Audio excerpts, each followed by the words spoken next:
नमस्कार दोस्तों, मैं जितेंद्र आज आपके बीच फिर से हाजिर हूँ। हम बात कर रहे थे भारत बांग्लादेश, थोड़ा सा इसको जिक्र वापस कर लेते हैं और फिर अपने स्टार्ट करते हैं आगे क्या था आज की क्लास में बात करते हैं। देखिए, भारत और बांग्लादेश की बात करें तो भारत और बांग्लादेश की सीमा को हमने कल ही बात की थी, रेड क्लिफ के नाम से जाना जाता है। एक 3 बीघा गलियारा है जो पश्चिम बंगाल और आपके कहाँ लगता है, पश्चिम बंगाल के बीच और बांग्लादेश के बीच है। एक है जीरो रेखा जो त्रिपुरा और बांग्लादेश की सीमा कहलाती है, जीरो रेखा के नाम से। भारत के 5 ऐसे राज्य हैं जो बांग्लादेश से सीमा बनाते हैं, जिसमें वेस्ट बंगाल है, असम है, मेघालय, त्रिपुरा और मिजोरम। असम, मेघालय, त्रिपुरा, मिजोरम, ठीक है। और वेस्ट बंगाल, सर्वाधिक वेस्ट बंगाल लगती है, न्यूनतम किसकी लगती है? न्यूनतम लगती है असम की, ठीक है। अब बात करते हैं कौन कौन से विवाद है जो हमारे बांग्लादेश के साथ विवाद है। तो विवादों में पहला विवाद आता है, उसका नाम आता है लैंड डिस्ट्रीब्यूट, मतलब अंतःस्थलीय क्षेत्र, ठीक है। ज़मीनी विवाद है, एक तरीके का ज़मीनी विवाद है। इसमें हुआ क्या कि आप जानते हो कि भारत और पाकिस्तान जब अलग अलग हुए थे तो बहुत सा ऐसा इलाका था जो पाकिस्तान और पूर्वी पाकिस्तान में चला गया था। और वह ये कि पश्चिमी जो पाकिस्तान था, 2 पाकिस्तान बने, एक पूर्वी पाकिस्तान और एक पश्चिमी पाकिस्तान। पश्चिमी पाकिस्तान का जब निर्धारण हुआ तो उस समय तो थोड़ा बहुत देख लिया गया था सीमा, लेकिन जब पूर्वी पाकिस्तान की बात आई तो एक तरीके से इसकी सीमा बनाने के लिए सिंपल सी पेन पेंसिल का यूज़ किया गया। तो कई बार ऐसा आता है कि किस एक देश की सीमा एक मानचित्र के माध्यम से, पेन पेंसिल पर मानचित्र के माध्यम से की गई थी, वो बांग्लादेश था। तो ऐसा हुआ, सिचुएशन ये हुई कि ऐसा समझिए, समझना है तो ऐसा समझिए जैसे ये एक भारत का टुकड़ा है और इसमें से किसको निकालना है? इसमें से बांग्लादेश को निकालना है। तो बांग्लादेश को यूँ निकाल दिया ऐसे। अब कई लोग थे जिनके घर कहाँ थे? घर इधर थे, खेत इधर था। कईयों के खेत इधर थे, घर इधर था। कईयों के आधा घर इधर रह गया, आधा इधर रह गया। तो ऐसे बहुत से केसेस सामने आए थे और इसी हिसाब से कई ऐसे क्षेत्र थे जो बांग्लादेश में चले गए भारतीयों के, और भारतीयों के कई ऐसे क्षेत्र थे जो बांग्लादेश में थे, ठीक है। अब ठीक है, सिचुएशन ऐसी बनी, लेकिन अब क्या हुआ, सिचुएशन तब ख़राब हो गई जब बहुत से अपने इंडियन ऐसे लोग थे जिनको खेत वहाँ थे, तो वहाँ खेती करने जाते थे बांग्लादेश में। और बांग्लादेश के कई ऐसे लोग थे जिनकी ज़मीन अपनी भारत में थी, तो वो भी इधर आया करते थे। तो इसके लिए अलग से खर्चा लगता था। इसको लेकर क्या हुआ कि 100वां संविधान संशोधन हुआ। कौन सा संविधान संशोधन हुआ? 100वां संविधान संशोधन हुआ। और इस 100वें संविधान संशोधन के तहत क्या किया गया? 2 पार्ट किए गए, जिसमें से 111 अंतःस्थलीय क्षेत्र जो बांग्लादेश में हमारे भारतीयों के थे वो बांग्लादेश को सौंप दिए, और 51 ऐसे क्षेत्र थे जो हमारे यहाँ के थे और मतलब बांग्लादेश का अधिकार था, उसे भारत में मिला दिया गया, ठीक है। अच्छा, लोगों को ये खुली दी गई कि आप जहाँ जाना चाहते हो आ जा सकते हो, ठीक है। ठीक, ये विवाद पहला विवाद बना, ज़मीनी विवाद, जो आज वर्तमान में नहीं रहा किसी भी प्रकार का विवाद। अगले विवाद की बात करें तो अगला विवाद आता है चकमा शरणार्थी। कौन सा विवाद? चकमा शरणार्थी। चकमा एक जनजाति है, ठीक है, मुस्लिम जनजाति है, जो हुआ क्या 1971 में, क्या 71 से लगातार प्रवेश कर रहे हैं। हुआ सिचुएशन ये कि बांग्लादेश जो था वो पूर्वी पाकिस्तान था। अब हुआ ये कि जो पश्चिमी पाकिस्तान था वो पश्चिमी पाकिस्तान नहीं चाहता था कि पूर्वी पाकिस्तान के लोग राजनीति में आए। इसको लेकर एक व्यक्ति थे जिसका नाम था शेख मुजीबुर रहमान। शेख मुजीबुर रहमान, ये कौन थे? इसे एक तरीके से बांग्लादेश का फाउंडर भी समझ सकते हो। और जो वर्तमान में बांग्लादेश की जो राष्ट्रपति है शेख हसीना, उनके पिताजी है, ठीक है। अच्छा, इन्होंने क्या किया, इंदिरा गांधी से मुलाकात की और स्पेशली राजनीति में आने के लिए इन्होंने पहले पाकिस्तान से बात की, लेकिन पाकिस्तान वालों ने इन पर क्या हुआ, यहाँ पर आने के बाद में यहाँ घुसे और घुसकर यहाँ के जो बांग्लादेशी लोग थे उन पर क्या है कि गलत व्यवहार करने लगे, मारने लगे। तो इसको लेकर क्या हुआ कि बहुत से ऐसे लोग थे जो भारतीय सीमा में प्रवेश करते गए। इसको लेकर बाद में बातचीत भी हुई बांग्लादेश, भारत और पाकिस्तान की, लेकिन बात नहीं बनी। तो इसको लेकर बाद में युद्ध भी हुआ, आप जानते हो। उस हिसाब से आपका बांग्लादेश का निर्माण हुआ। आज भी कहते हैं कि ये चकमा शरणार्थी बहुत से ऐसे लोग हैं जो 1971 से लगातार सीमा में प्रवेश करते जा रहे हैं, ठीक है। अगला विवाद आता है फरक्का बैराज विवाद। ये अच्छा विवाद है, जो गंगा नदी के पानी को लेकर विवाद है और 50-50% जल बंटवारे को लेकर है। ये थोड़ा अच्छा विवाद है, एग्जाम में पूछा जाने वाला विवाद है। तो देखिए, आराम से देखो मैप से समझते हैं इसको, मैप से समझते हैं। जैसे ये आपका इंडिया है, ठीक है। अच्छा, भारत की बात करें तो भारत में कुछ इस हिसाब से काम है कि इधर से एक नदी आती है जिसका नाम है ब्रह्मपुत्र नदी, इधर से एक नदी आती है जिसका गंगा नदी जब इधर से आती है तो कोलकाता में जाने के बाद, पश्चिम बंगाल में जाने के बाद में इससे एक दूसरी नदी निकलती है जिसका नाम है हुगली नदी। ये देखो लिखा है ना हुगली नदी, ये बट जाती है और ये हुगली नदी इसी पर कोलकाता बंदरगाह और इसी पर हल्दिया बंदरगाह स्थित है।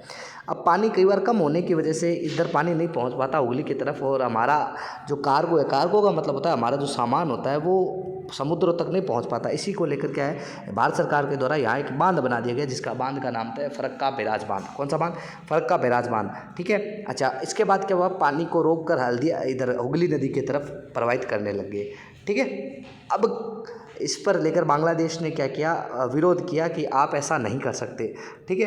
यही विवाद कहलाता है। कौन सा विवाद? हमारा फरक्का बैराज विवाद। थोड़ा सा इसके बारे में और देख लेते हैं। तो देखो, गंगा नदी और ब्रह्मपुत्र नदी जहाँ मिलती है तो वहाँ एक क्या बनाती है, एक अपने सुंदरवन डेल्टा का निर्माण करती है। कौन सा डेल्टा बनाती है? सुंदरवन डेल्टा बनाती है। अच्छा, ये किसके लिए जाना जाता है? ये मैंग्रोव वनस्पति के रूप में जाना जाता है। मैंग्रोव वनस्पति कौन सी होती है? ऐसी वनस्पति जो कहाँ बने, ऐसी वनस्पति जो आपकी समुद्री पानी और स्वच्छ पानी दोनों में पनपती है, उसे मैंग्रोव वनस्पति कहा जाता है।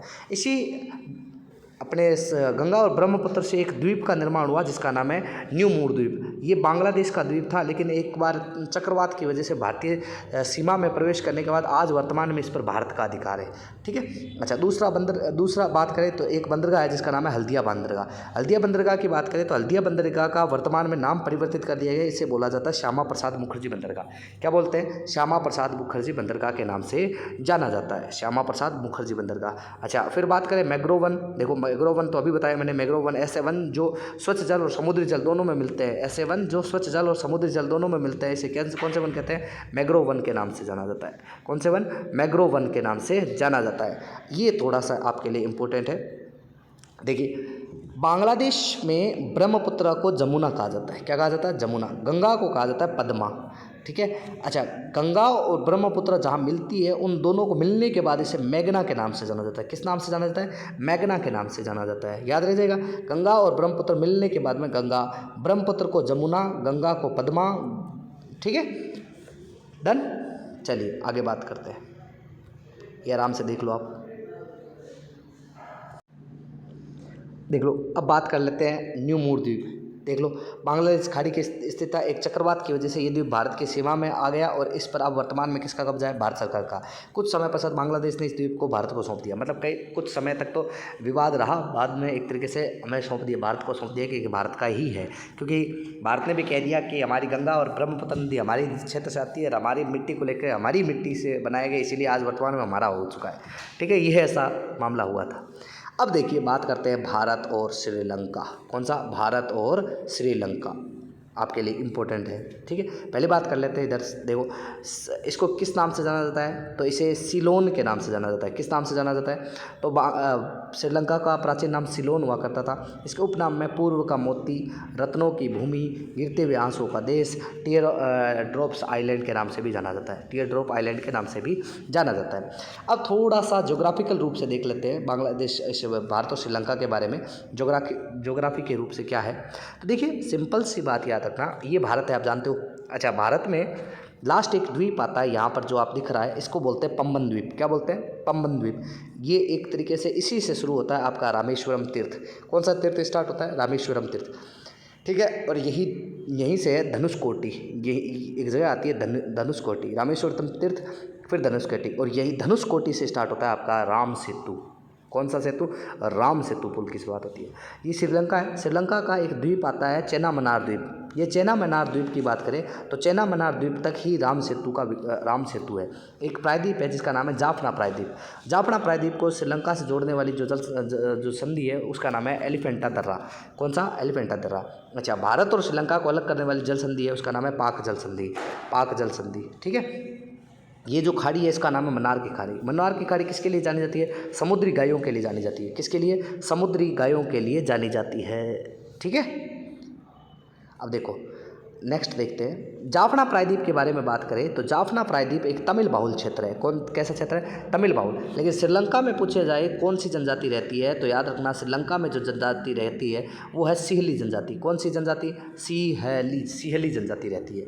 अच्छा, कुछ विवादों की बात करें, श्रीलंका के साथ कोई विवाद, तो विवाद में एक है कच्चा तिब्बू विवाद। कच्चा तिब्बू एक द्वीप था जो भारत और श्रीलंका के मध्य विवादित था, लेकिन वर्तमान में हमने श्रीलंका को सौंप दिया है। एक द्वीप है जिसका नाम है हम्बनटोटा द्वीप, जो श्रीलंका का है, लेकिन वर्तमान में इस पर चीन ने नौसैनिक अड्डा बना दिया। वो भी हमारे लिए एक विवाद का कारण है। क्या है? विवाद। भारत और श्रीलंका के बीच एक विवाद का कारण। नेक्स्ट, श्रीलंका की सबसे लंबी नदी कौन सी है? महावेली नदी है। कौन सी? महावेली। अब बात करते हैं मालदीव के बारे में। तो अरब सागर का एक द्वीपीय देश है। पहली बात तो कोरल द्वीप और मूंगा चट्टानों से निर्मित है। दूसरा, फिर 8 डिग्री चैनल मालदीव को मिनिकॉय से अलग करती है। ठीक है, इसकी राजधानी है माले है। इसकी भाषा कौन सी है? दिवेही भाषा है। कौन सी भाषा है? दिवेही। तो याद रहेगा, अरब सागर ये द्वीपीय देश है, कोरल या मूंगा चट्टानों से निर्मित है। ठीक है। अच्छा, 8 डिग्री चैनल है जो मालदीव को मिनिकॉय से अलग करती है। मिनिकॉय लक्षद्वीप का सबसे बड़ा द्वीप है। याद रखना, मिनिकॉय द्वीप लक्षद्वीप का सबसे बड़ा द्वीप है। ठीक है। और लक्षद्वीप की राजधानी कौन सी है? कवरत्ती है। ये याद रखना। राजधानी कौन सी है? माले है। भाषा कौन सी है? दिवेही भाषा है। कौन सी भाषा है? दिवेही भाषा है। अब देखिए लास्ट टॉपिक इस टॉपिक का, वो है समुद्री विभाजन, समुद्री सीमाएं, मैरीटाइम बाउंड्रीज। इसके बारे में कई बार आता है क्वेश्चन। पहली बात तो विभाजन क्यों किया गया? विभाजन का मुख्य कारण ये है कि विभाजन एक तो परिवहन आसानी से हो सके, आर्थिक क्रियाएं कर सके और सामरिक उपयोग के लिए किया जा सकता है। राष्ट्रों के मध्य संघर्ष जो भी होता है उसके लिए यूएनओ ने एक अंतर्राष्ट्रीय संधि की। इस संधि का नाम रखा अनक्लोज। क्या नाम है? अनक्लोज। इस अनक्लोज का फुल फॉर्म क्या है? United Nation Convention for the Law of Sea. United Nation Convention for the Law of Sea, laws of sea. याद रखना।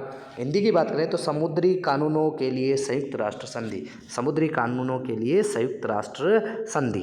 ठीक है, संयुक्त राष्ट्र संधि। अच्छा, अब बात करते हैं इसके लिए क्या हुआ। इसके लिए भारत ने, यूएनओ ने सभी देशों की सीमा, जिनकी सीमा किससे लगती है? समुद्र से लगती है, उनको लेकर एक तरीके से उनकी सीमाओं को 5 भागों में बांट दिया। पहला था, उसे कहते हैं आंतरिक जल क्षेत्र, मतलब इंटरनल वाटर जोन। दूसरा है समुद्रिक जल क्षेत्र, मतलब टेरिटोरियल वाटर जोन। तीसरा है संलग्न सीमा क्षेत्र। अगला है अनन्य आर्थिक क्षेत्र। और लास्ट आता है खुला समुद्र, ओपन सी। ठीक है, ये 5 भागों में बांट दिया। और इन 5 भागों के आधार पर कैसे सिस्टम हुआ, तो देखिए, आराम से देखना। अब देखो, हम जानते हैं कि ये भारत है, और भारत की ये जो सीमा है ये कहीं एकदम सीधी स्ट्रेट लाइन में नहीं है। ये क्या है? कहीं अंदर की तरफ है, कहीं बाहर की तरफ है। तो इसको एक फिक्स मानने के लिए एक ऐसे लाइन खींचकर ऐसा कह दिया कि ये एक आधार रेखा यानी बेस लाइन है। अच्छा, इसके अंदर जो भी क्षेत्र है, इसके अंदर का जो भी क्षेत्र है, इसके अंदर का ये जो क्षेत्र है, इसको क्या नाम दिया? इसको नाम दिया गया आंतरिक जल क्षेत्र। कौन सा? आंतरिक जल क्षेत्र नाम दिया गया। ठीक है, यह है आंतरिक जल क्षेत्र। समझ लेंगे, फिर इस पर लिखा हुआ है वो आराम से पढ़ भी लेंगे। ठीक है। अच्छा, उसके बाद क्या किया इन्होंने? क्या किया, एक इकाई नोट की जिसका 12 नॉटिकल माइल। एक नॉटिकल माइल की बात करें, 1 नॉटिकल माइल किसके बराबर होता है? तो याद रखना, 1 नॉटिकल माइल होता है 1.859 मीटर। ठीक है, आपने रनिंग की होगी आर्मी में, उसमें आपने 1600 मीटर की रनिंग की होगी। 1600 मीटर तो 1600 मीटर का मतलब होता है 1 मील 1 माइल्स। ठीक है, 1 माइल्स। अच्छा, लेकिन 1 नॉटिकल माइल कितना होता है? वो होता है 1859, 1859। ठीक है, तो ये याद रखना। ठीक है, नेक्स्ट चलते हैं। अब क्या हुआ कि इसके लिए फिक्स एरिया किया गया कि हम कितना देखेंगे, किसी देश को भी हम 12 नॉटिकल माइल क्षेत्र देंगे। कितना देंगे? 12 नॉटिकल माइल क्षेत्र देंगे। अच्छा, 12 नॉटिकल माइल के अंदर जो क्षेत्र आता है, ये इसके अंदर जो क्षेत्र आता है उसको नाम दिया गया समुद्रिक सीमा क्षेत्र। कौन सा क्षेत्र? समुद्रिक सीमा क्षेत्र। अच्छा, फिर जमीन लैंड फॉर्म से, मतलब ज़मीन से लेकर 24 नॉटिकल माइल, ये 12 था, ये 24 नॉटिकल माइल, इस क्षेत्र को क्या नाम दिया गया? इसको नाम दिया गया संलग्न सीमा क्षेत्र। कौन सा? संलग्न सीमा क्षेत्र। नाम दिया गया संलग्न सीमा क्षेत्र। फिर ज़मीन से लेकर 200 नॉटिकल माइल, ज़मीन से लेकर 200 नॉटिकल माइल ये जो क्षेत्र है इसको नाम दिया गया आपका EEZ। इसके बारे में बात करेंगे, EEZ क्या है वो भी बात करेंगे। अच्छा, उसके बाद का ये जो क्षेत्र है इसको क्या नाम दिया गया, इसे कहा गया ओपन सी। क्या नाम दिया गया, ओपन सी नाम दिया गया। ठीक है, तो ये कुल मिलाकर 5 भागों में बांटा। ठीक है, अब देखते हैं क्या क्या है क्या नहीं है, देख लो। पहले बात करते हैं बेस लाइन क्या है, आधार रेखा क्या है। आधार रेखा का मतलब होता है किसी प्रायद्वीपीय तट से संलग्न स्थलखंड जो सागर की ओर निकला हुआ होता है, उन क्षेत्रों को मिलाने वाली काल्पनिक रेखा को ही आधार रेखा कहा जाता है। ठीक है, ये आंतरिक जल क्षेत्र है, ये देखो ये जो सीमा से बना रखी है, फिर ये एक मिला दी काल्पनिक रेखा और इसके बीच पानी आया है, ये यहाँ पानी है, तो ये क्या है, ये क्या है, एक आधार रेखा है। ये क्या है, एक आधार रेखा है। ठीक है, समझ आया।